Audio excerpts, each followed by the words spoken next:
Now, I think you'll agree with me that Secretary Clinton was courageous.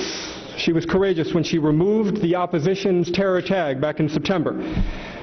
But now is the time, in the lead-up to this summer's elections, to unleash the forces of freedom and democracy and to promote regime change from within.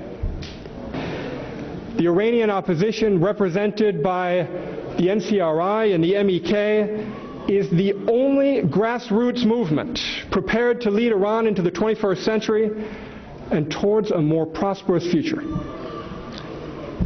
If this Congress is listening, if this administration is paying attention, the message I have is clear.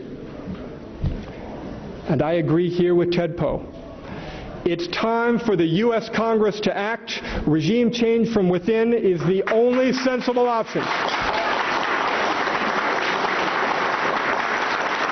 We're looking to shift attention away from these domestic troubles by suppressing dissent, silencing minority voices, pledging solidarity with the world's tyrants, and choosing who will get to participate in the upcoming elections. But in the lead up to these elections, this Congress can take important proactive steps.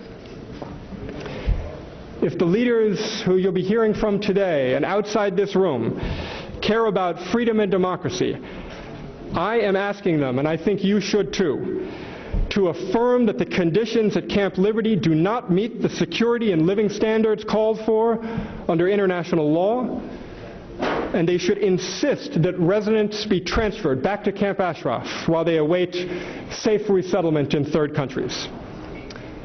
Individuals in this Congress should denounce the brutality, the repression, and the irredeemable nature of the fundamentalist Iranian regime, and demand that the Obama administration and world leaders abandon calls for continued nuclear negotiations.